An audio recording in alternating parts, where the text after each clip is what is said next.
இந்த படத்தை இன்னும் 2K கிட்ஸ்லாம் எப்படி அணுகணும்னு நீங்கள் நினைக்கிறீங்க? கண்டிப்பாக நீங்கள் சொன்ன மாதிரி எந்த படமாக இருந்தாலும் இதுதான் நாயகன் தான் லைப்ரரி சினிமாவோட இது. ஸோ யார் படம் எடுக்கிறதா இருந்தாலும் எடுக்க போகிறதா இருந்தாலும் கற்றுக்கிற மெயின் இது தான். நாட் ஒன்லி டைரெக்ஷன், ஆக்டிங்காக இருக்கட்டும், சினிமோட்டோகிராஃபி, பிசி ஸ்ரீராமோட சினிமோட்டோகிராஃபியாக இருக்கட்டும், கண்டிப்பாக கற்றுக்கணும் பார்த்துட்டு. எத்தனை யங்ஸ்டர்ஸ் இருந்தாங்க உள்ளார தேட்டரில்? நிறைய பேர் இருந்தாங்க. ஆக்சுவலாக நான் எக்ஸ்பெக்ட் பண்ணல.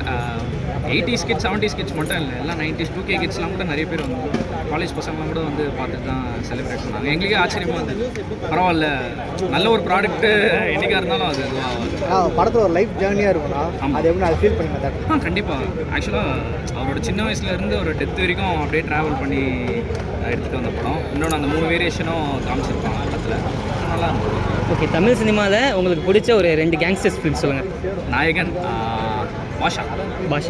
அது அந்த இப்போ இந்த வட சென்னை இந்த மாதிரி இல்லை பிடிக்காதுன்னு இல்லை, பட் ஸ்டில் நம்மளுக்கு சின்ன வயசில் டிவிலாம் பார்த்து என்ஜாய் பண்ண அது எப்படி டக்குன்னு மறந்துட முடியும். ஓகே, அதனால தானே ரீரிலீஸ்னாலும் இவ்வளோ அடிச்சு பிடிச்சி வருது. ஓகே, ரஜினி கமல் தான். ஆமாம், இந்த மாதிரி ரியலிஸ்டிக்கான படம்லாம் பிடிக்கும் மேடம்.